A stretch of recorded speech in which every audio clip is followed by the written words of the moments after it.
Hello guys, good morning to all of you. I hope आप सब बहुत अच्छे होंगे। चलिए शुरू करते हैं अपना आज का करंट अफेयर सेशन अपने टुडे मोटिवेशन के साथ। You define your own life, don't let other people right your script. तो आपकी लाइफ है ना गाइस, तो आप खुद डिफाइन कीजिए कि आप क्या बनना चाहते हैं, कहाँ जाना चाहते हैं। ठीक है, किसी दूसरे पे डिपेंड मत होइए कि कोई दूसरा क्या बोल रहा है। उनके डिसीजन की वजह से आप अपनी लाइफ के ट्रैक चेंज कर लें। ठीक है, आप जहाँ जाना चाहते हैं यार, वो गोल फिक्स कीजिए और उसके लिए मेहनत करिए डेली थोड़ी थोड़ी। ठीक है, गोल अचीव ज़रूर होगा। ठीक है, किसी दूसरे ने कुछ बोल दिया कि ऐसा कर लो ऐसा कर लो और आप अपना गोल चेंज कर लो, तो वो चीज़ ठीक नहीं है गाइस। ठीक है, आपकी लाइफ है, आपको डिफाइन करना है आपको क्या करना है, तो बहुत सोच समझ के अपना डिसीजन लीजिएगा लाइफ का। ठीक है गाइस, चलिए अब बढ़ते हैं आगे। Union health minister doctor Mansukh Mandaviya unveil which world first intranasal Covid 19 vaccine. तो इन कोवैक, ठीक है, ये वर्ल्ड की पहली इंट्रानेजल कोविड 19 वैक्सीन है जो हाल ही में हेल्थ मिनिस्टर ने अनवील करी है। ठीक है, कहाँ पे? इन न्यू दिल्ली। ठीक है, world first intranasal Covid 19 vaccine. It is develop by, ये डेवलप किसने करी है? भारत बायोटेक इंटरनेशनल लिमिटेड ने डेवलप करी है। किसके साथ कोलैबोरेशन करके? With biotechnology industry research assistant के साथ। ठीक है, इनकोवैक, जो ये इनकोवैक है, ठीक है, इस प्राइस है ₹325। ठीक है, पर dose for the large volume. अगर कोई भी स्टेट गवर्नमेंट, ठीक है, या फिर कोई भी मतलब हॉस्पिटल वगैरह अगर इसे लार्ज वॉल्यूम में खरीदते हैं तो उन्हें इसका एक डोज ₹325 का है। ठीक है, और हेल्थ मिनिस्टर ने बताया कि जितनी भी मतलब 65% ऑफ वैक्सीन जो सप्लाई हो रही है ना वर्ल्ड में, वो इंडिया की है। ठीक है, चलिए बढ़ते हैं आगे। आप ये देख सकते हैं, वर्ल्ड की पहली इंट्रानेजल कोविड वैक्सीन, नाम याद रखिएगा। ठीक है, और किसने बनाई है वो भी। Who take over as a new general manager of central railway. तो सेंट्रल रेलवे के अभी नए जनरल मैनेजर कौन बन चुके हैं? तो इसका सही आंसर हो जाएगा Naresh Nalwani has take over as the new general manager of the central railway. ठीक है, ये इंडियन रेलवे इंजीनियरिंग सर्विसेज के 1985 बैच के ऑफिसर हैं। ठीक है, तो इस चीज़ का आप ध्यान रखिएगा। ये आप देख सकते हैं, नरेश ललवानी। ठीक है, question number third. IIM Ahmedabad, ठीक है, has announced the appointment of which one IIM A director. ठीक है, तो आपको बताना है इस टाइम IIM अहमदाबाद के डायरेक्टर कौन बन गए। तो इसका सही आंसर है भारत भास्कर। ठीक है, Indian Institute of Management Ahmedabad has announced the appointment of Bharat Bhaskar as IIM Ahmedabad director. ठीक है, इन्हें अपॉइंट किया गया है 5 साल के लिए और ये 1 मार्च 2023 से सीट संभालेंगे। ठीक है, भास्कर अभी मतलब करंटली प्रोफेसर है IIM लखनऊ में। ठीक है, इतनी सी बात आपको ध्यान रखनी है। ये आप देख सकते हैं, who won the ICC man test cricket of the year. ठीक है, तो इसका सही आंसर हो जाएगा ICC man test cricketer of the year आपके बने हैं बेन स्टोक्स। ठीक है, और नेट स्किंगर won the Rachael Flint trophy for ICC women cricketer of the year. ठीक है, इसके अलावा जो नेट स्किंगर है, ठीक है, उन्हें वुमेन कैटेगरी में one day international cricketer of the year का अवार्ड भी उन्हीं को मिला है। ठीक है गाइस, ये पूरी लिस्ट है। ठीक है, हम डिस्कस कर लेते हैं। ये ICC की जो अभी लिस्ट रिलीज हुई है। ठीक है, मैन, अगर हम मैन कैटेगरी की बात करें तो test cricketer of the year Ben Stoke कहाँ कौन सी टीम से है? इंग्लैंड से। ठीक है, अगर मैन कैटेगरी की ODI की बात करें, ठीक है, जिसे वनडे कहते हैं, ठीक है, उसमें बाबर आजम है जो पाकिस्तान के क्रिकेटर ऑफ द ईयर। अगर T20 की बात करें तो इंडिया के सूर्य कुमार यादव। ठीक है, ध्यान रखिएगा, इंडिया का इंपॉर्टेंट है, ध्यान रखिएगा।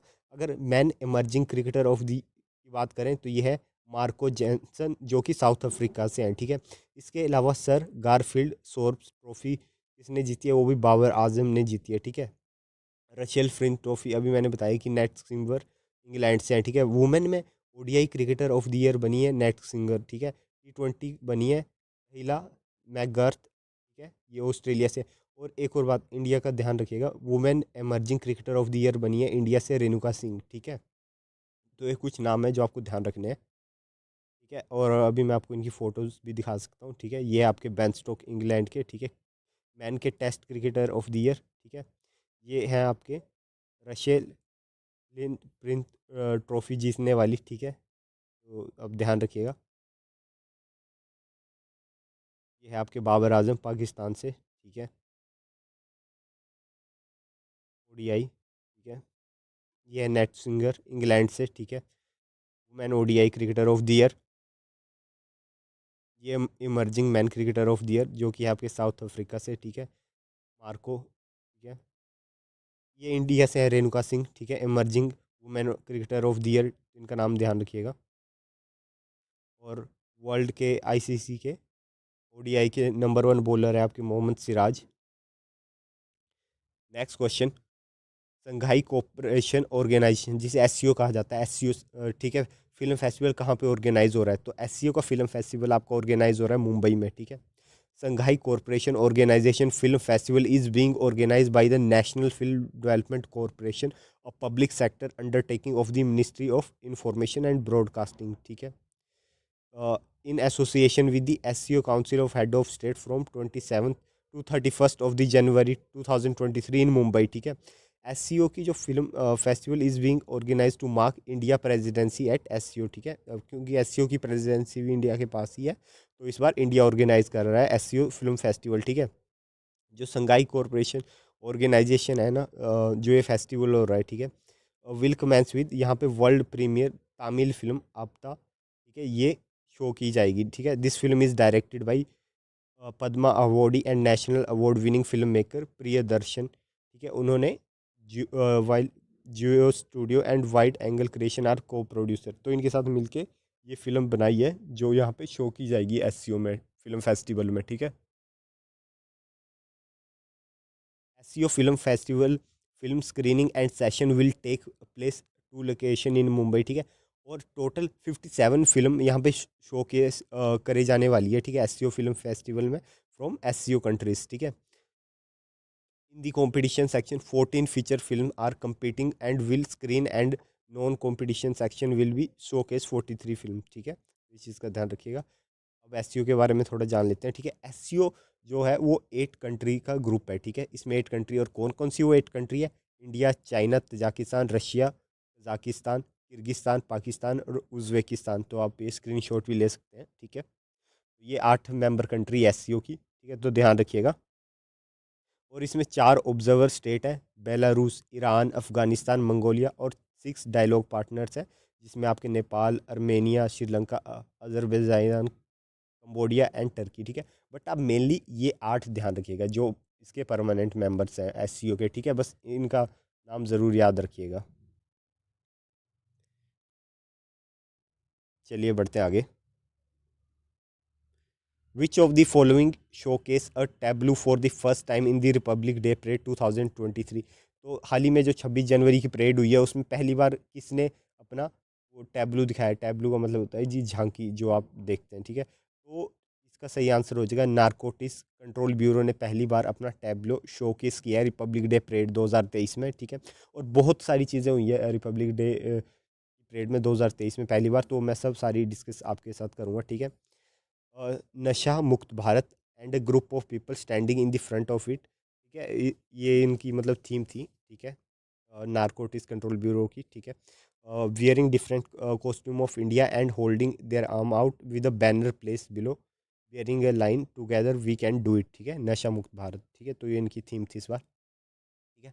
और पहली बारी इन इंडिया की इंडिपेंडेंट हिस्ट्री, ठीक है, आपको पता है ना कि मतलब आपने सुना होगा कि 21 तोपों की सलामी दी जाती थी राष्ट्रपति को, ठीक है। तो इस बार जो आपको बता दूं कि वो ना मतलब एक ब्रिटिश वो थी लेगेसी, ठीक है, तो उसे भी इस बार चेंज कर दिया गया है। 21 गन की सैल्यूट तो दी गई है इस बार प्रेसिडेंट को ड्यूरिंग द परेड, बट इस बार कौन सी गन यूज़ करी है? इस बार यूज़ करी है 105 mm इंडियन फील्ड गन, तो इस चीज़ का आप ध्यान रखिएगा, मे भी क्वेश्चन में पूछ ले। 105 mm इंडिया की फील्ड गन्स यूज़ करी है। इससे पहले कौन सी यूज़ करते थे? Replacing the British made 25 powder guns. इससे पहले पाउडर गन्स यूज़ करते थे, लेकिन इस बार 105 mm India field guns use करी है, तो ध्यान रखिएगा। दिस ईयर ओनली मेड, और इस साल सिर्फ मेड इंडिया वेपन शोकेस करे गए हैं, ठीक है। और आपको पता है इस बार की थीम थी आत्मनिर्भर भारत, तो उसी के लेके रिपब्लिक डे में सिर्फ इंडियन के वेपन शो करे गए हैं। और आपको पता ही है की जो परेड हुई है वो कर्तव्य पथ में हुई है, उसे पहले पिछले साल राजपथ कहा जाता था, लेकिन वो हाँ ब्रिटिश लेगेसी को दिखाता था, इसलिए राजपथ का नाम बदल के कर्तव्य पथ रख दिया गया है, ठीक है। तो इस चीज़ का भी ध्यान रखेंगे। फॉर द फर्स्ट टाइम, ठीक है, पहली बार ऐसा हुआ है कि 12 वुमेन राइडर ने पार्टिसिपेट किया है, ठीक है, ऑफ द कैमल कंटीजेंट, ठीक है, ऑफ द बीएसएफ। और इसके अलावा 16 marching contingent from the arm forces, central paramilitary forces, Delhi police and national cadet corps, NSS, along with the 19 military pipes and drum bands in the Republic Day parade this year, ठीक है। ये पहली बार हो रहा है वुमेन जो participate कर रहे हैं, ठीक है। और आपको बता दूं कि इस परेड में पहली बार अग्निवीर ने भी पार्टिसिपेट किया था, जो न्यूली रिक्रूट अग्निवीर से, ठीक है। एंड मार्चिंग डाउन द कर्तव्य पथ फॉर द फर्स्ट टाइम, ठीक है, the combined band and marching contingent of Egyptian arm forces led by colonel Mohammed Abdel Fattah Al, ठीक है। तो इन्होंने भी पार्टिसिपेट, आपको पता ही है कि कोई भी अगर इंडिया में चीफ गेस्ट आता है तो उनकी उनकी जो कंट्री का मतलब जो मार्चिंग कंटीजेंट होता है वो सबसे आगे चलता है। तो इजिप्ट का कंटीजेंट इस बार सबसे आगे चला था, क्योंकि आपको पता है इजिप्ट के प्रेसिडेंट इस बार चीफ गेस्ट थे रिपब्लिक डे में, ठीक है। दिस कंटीजेंट, इनके कंटीजेंट में 144 सोल्जर्स थे जो रिप्रेजेंट कर रहे थे अपने इजिप्टियन आर्म फोर्सेस को। तो ध्यान रखिएगा 144 सोल्जर्स ने इजिप्ट के पार्टिसिपेट किया था, ठीक है। और इसके अलावा आपको बता दूं इंडियन नेवी का IL-38 जो कि शोकेस किया गया परेड के टाइम, वो पहली बार भी शोकेस किया गया और लास्ट टाइम भी था, क्योंकि IL-38 ने सर्व किया इंडियन नेवी को 42 ईयर्स के लिए, ठीक है। इसके अलावा आपको बता दूं कि बिगेस्ट ड्रोन शो होने वाला है इंडिया का, जिसमें 3500 इंडिजिनियस ड्रो शो किए जाएंगे, ठीक है। और ये होगा आपका जनवरी 29 को, ठीक है, कहाँ पे, Raisina Hills, during beating the retreat ceremony, ठीक है। और इसके अलावा Garud special forces of the Indian air force, ठीक है, उन्होंने पहली बार पार्टिसिपेट किया था, ठीक है। तो ये कुछ चीज़ें थी जो पहली बार हुई है रिपब्लिक डे परेड में। और आपको ध्यान रखना है कि नारकोटिक्स कंट्रोल ब्यूरो का टैब्लू पहली बार पार्टिसिपेट किया था, ठीक है। What is the theme of international custom day 2023 observe on 26 जनवरी। तो 26 जनवरी को आपका इंटरनेशनल कस्टम डे भी होता है, उसकी थीम क्या है? तो उसकी थीम है नर्चरिंग द नेक्स्ट जनरेशन, ठीक है। पूरी थीम का नाम है nurturing the next generation, promoting a culture of knowledge sharing and professional pride in customs, ठीक है। जो आपका इंटरनेशनल कस्टम डे है ना, ये मैंने जैसे कि बताया कि जनवरी 26 को हर साल मनाया जाता है, ठीक है। एंड वाज इनिशिएटिव, और ये शुरू हुआ था वर्ल्ड कस्टम ऑर्गेनाइजेशन के द्वारा इन 1983, ठीक है। This day celebrate all the custom officials and agency that toll day in day out. तो मतलब ये उनके लिए, ऑफिशियल्स के लिए सेलिब्रेट किया जाता है, ठीक है, इंटरनेशनल कस्टम डे, क्योंकि जो मतलब कि दिन और रात एक करके मेहनत करते हैं to ensure effective world trade management, ठीक है। The official also ensure the smooth functioning of the trade operation across international border and put people at every centre of the transformation process. तो आपको पता है अगर कस्टम वाले ना हो तो हर कंट्री के अपने रूल्स होते हैं कि आप यही सामान ले जा सकते हैं, ठीक है, यही इंपोर्ट कर सकते हैं। अगर ये चीज़ ना देखी जाए तो आपको पता है कि लोग कुछ भी ले आएंगे और कुछ भी ले जाएंगे, ठीक है, एक कंट्री से दूसरी कंट्री, तो कितना क्राइम भी बढ़ सकता है उसमें, है ना। तो ये चीज़ है। Every country has a custom authority, her country की एक अथॉरिटी होती है कस्टम की, ठीक है, जो रिस्पॉन्सिबल होती है for collecting tariff and oversee the import and export of the goods, ठीक है। Every country has its own law regarding the goods you can bring in to the country and what you can send it the, ठीक है। तो हर country के rule है कि आप क्या ले जा सकते हैं, क्या नहीं ले जा सकते है ना, या क्या बाहर से ला सकते हैं, ठीक है। और जितनी भी अथॉरिटीज़ है ना सारी कंट्रीज़ की, all of this fall under, ये एक जुरिडिक्शन के अंडर आती है, और वो है आपकी वर्ल्ड कस्टम ऑर्गेनाइजेशन, ठीक है। इन सबको मिला के, ठीक है, पूरे रूल्स एंड रेगुलेशन बनाती है, ठीक है। वर्ल्ड कस्टम ऑर्गेनाइजेशन एक इंटर गवर्नमेंटल ऑर्गेनाइजेशन है, ठीक है, that oversee the different custom administration related to international trade, ठीक है। ये इसके बारे में कुछ जानकारी, ठीक है। जो European custom union study group form हुआ था 1948 में, ठीक है। और the committee for the European economic cooperation establish the group of research the possibility of creating inter European custom unions. तो वहाँ से शुरू हुआ था 1948 से, ठीक है। उसके बाद फिर 1952 में ट्रिपल सी इस्टेब्लिश हुआ। ट्रिपल सी क्या था? कस्टम कोऑपरेशन काउंसिल क्रिएट की गई, ठीक है, 1952 में, ठीक है। उसके बाद पहली इंटरनेशनल कस्टम डे सेलिब्रेट किया गया 1983 में, ठीक है। उस टाइम इसका नाम यही था, ठीक है, ट्रिपल सी, जिसे कस्टम कोऑपरेशन काउंसिल ही नाम था इसका, ठीक है। जब ये पहली बार सेलिब्रेट किया। Create the first ever international custom day to recognise the role of custom official and agent. फिर 1983 के बाद जब आपका 1994 आता है तो ट्रिपल सी का नाम चेंज करके वर्ल्ड कस्टम ऑर्गेनाइजेशन कर दिया जाता है और तब से इसका नाम यही है, ठीक है। 1983 में पहली बार बनाया गया था और 1948 में ये ग्रुप फॉर्म हुआ था, ठीक है। चलिए बढ़ते हैं आगे। आप देख सकते हैं इंटरनेशनल कस्टम डे। चलिए अब आगे बढ़ते हैं। Which railway station has been awarded the Green Railway Station certificate with the highest platinum rating by the Indian Green Building Council? ठीक है, तो जो इंडियन ग्रीन बिल्डिंग काउंसिल है उन्होंने प्लेटिनम रेटिंग दी है, ठीक है। कौन से रेलवे स्टेशन को? तो वो है आपका विशाखापट्टनम रेलवे स्टेशन, ठीक है। Visakhapatnam railway station under east coast railway, ठीक है, ईस्ट रेलवेज में आता है ये, ठीक है। Has been awarded the green railway station certificate with the highest platinum rating by the Indian green building council for adopting green concept, ठीक है। तो doctor S Vijay Kumar president है आईजीबीसी के, ठीक है। और Visakhapatnam has joined some of the major railway station in the country to receive this certificate, ठीक है। Visakhapatnam has score 82 out of the 100 in 6 categories of environment. तो ध्यान रखिएगा इस चीज़ का। The green railway station rating system has been developed by the environment directorate of Indian railway in collaboration with IGBC, ठीक है। तो इस चीज़ का आप ध्यान रखिएगा। विशाखापट्टनम रेलवे स्टेशन को ग्रीन रेलवे स्टेशन सर्टिफिकेट मिल चुका है, ठीक है। आप ये देख सकते हैं। क्वेश्चन नंबर 9, आपको बताना है कि जो नागालैंड में, ठीक है, हमारी जो स्टेट है नॉर्थ ईस्ट नागालैंड, वहाँ पे होस्ट किया जा रहा है एनुअल ऑरेंज फेस्टिवल 2023। तो आपको बताना है कौन सा एडिशन है। तो इसका सही आंसर हो जाएगा आपका third edition. Nagaland the third edition of the annual orange festival 2023 got under way at, कहाँ पे हो रहा है? रोसोमा विलेज अंडर कोहिमा डिस्ट्रिक्ट, ठीक है। 2 दिन का ये फेस्टिवल है, ठीक है। और ये ऑर्गेनाइज कराया जा रहा है collaboration with the department of horticulture, agriculture, rural development, land resources and Kohima smart city. इन सब के कोलैबोरेशन से ये ऑर्गेनाइज करवाया जा रहा है, ठीक है। Orange festival in Rusoma village of Kohima district is conceptualise to recognise and celebrate the hard work of the orange grower, ठीक है। तो मतलब उन जो भी लोग ऑरेंज उगा रहे हैं, ठीक है, उनके हार्ड वर्क को अप्रिशिएट करने के लिए ये चीज़ सेलिब्रेट की जाती है, ठीक है। At present there are about, वहाँ पे मतलब 35,000 स्टैंडिंग ट्री हैं ऑरेंज के, ठीक है, ऑरेंज प्लांटेशन के in Rusoma village and is generating an income of more than 40 lakh rupees to the village, ठीक है। और जो ये फेस्टिवल है ना, ये एड करता है इंडिया की लुक ईस्ट पॉलिसी को, ठीक है। क्योंकि India is to use the north eastern state to increase its trade in east and south east Asia under the policy, ठीक है। तो ध्यान रखिएगा। ऑरेंज फेस्टिवल आपका नागालैंड में मनाया जाता है और ये थर्ड एडिशन था। और ये बाकी कुछ फेस्टिवल, ठीक है।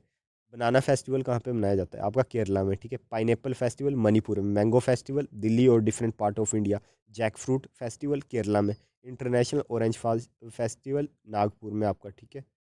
और कोनकन फ्रूट फेस्टिवल गोवा में, ठीक है। और स्ट्रॉबेरी फ्रूट फेस्टिवल ये आपका महाबलेश्वर महाराष्ट्र में, ठीक है। और ये ध्यान रखिएगा, ठीक है। ये अभी हमने जो बात करी है ना, ये सिर्फ एनुअल ऑरेंज फेस्टिवल की बात करी है जो नागालैंड में, कंफ्यूज मत होइएगा। लेकिन जो आपका इंटरनेशनल ऑरेंज फेस्टिवल है, इंटरनेशनल ऑरेंज, वो नागपुर में मनाया जाता है, ठीक है। नागपुर महाराष्ट्र में। चलिए बढ़ते हैं आगे। आप देख सकते हैं नागालैंड ऑरेंज फेस्टिवल। चलिए बढ़ते हैं अब आगे। इंडिया ने साइन कर रहा है MOU with which country to introduce 12 cheetah annually over next 8 to 10 year. तो इंडिया ने ना एक कंट्री के साथ एमओयू साइन किया है, उसमें इंडिया ने कहा है कि आप हर साल 12 चीता भेजेंगे इंडिया में। कितने? अगले 8 से 10 साल के लिए। तो हर साल 12 12 आएंगे। तो आप देख सकते हैं 10, अगर 10 साल तक 12 चीता हर साल आ रहे हैं तो मतलब 100 से ऊपर हो गई है ना, 120 तक। अगर 10 सालों में आते हैं तो 120 चीता मतलब हम उस कंट्री से इंपोर्ट करेंगे, ठीक है। तो ये कौन सी कंट्री है? ये आपकी अफ्रीकन कंट्री है और ये है आपकी साउथ अफ्रीका, ठीक है। India and South Africa sign a MoU of understanding to introduce 12 African cheetah annually over the next 8 to 10 year, ठीक है। In term of the agreement the initial batch of 12 cheetah will be flown from South Africa to India. तो जो आपका अगला batch है 12 चीता का, वो अगले महीने आ जाएगा, ठीक है, फेब में, ठीक है।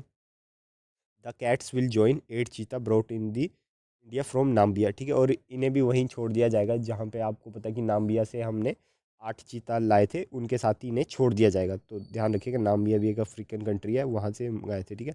और जो इनिशिएटिव है ना to reintroduce cheetah to a former range state is being carried out following the local extension of this iconic species due to over hunting and loss of habitat in the last century. तो वही है कि यार यार हमने मतलब यहाँ पे हंटिंग के कारण या फिर जो हैबिटेट लॉस होने के कारण, ठीक है, हमें चीता री इंट्रोड्यूस करने पड़ रहे हैं, क्योंकि जो लोकली ये एक्सटिंक्ट हो चुके थे, मतलब गायब हो चुके थे, ठीक है, थे ही नहीं ये, तो इसीलिए दोबारा इंट्रोड्यूस करने पड़ रहे हैं, ठीक है। And the term of the MOU will be review every 5 year to ensure its remain relevant, ठीक है। एनवायरमेंट मिनिस्टर भूपेंद्र यादव ने कहा है कि जो इनिशिएटिव है ये एनकरेज करेगा डेवलपमेंट ऑफ प्रोजेक्ट चीता and matter of pride for nature lovers. तो वही है कि यार हमने नेचर का इतना ज़्यादा डिस्ट्रॉय कर दिया है कि मतलब मतलब बहुत सारी ऐसी स्पीसीज है जो एक्सटिंक्ट ही हो गई है, तो हमें बाहर से मंगाना पड़ रही है। तो इस चीज़ का मतलब गवर्नमेंट को भी और हमें भी थोड़ा ध्यान रखने की ज़रूरत है, ये आप देख सकते हैं। So guys, thanks for watching the video. मिलते हैं कल सुबह 6 बजे अपने करंट अफेयर सेशन में गाइस, तब तक टेक केयर।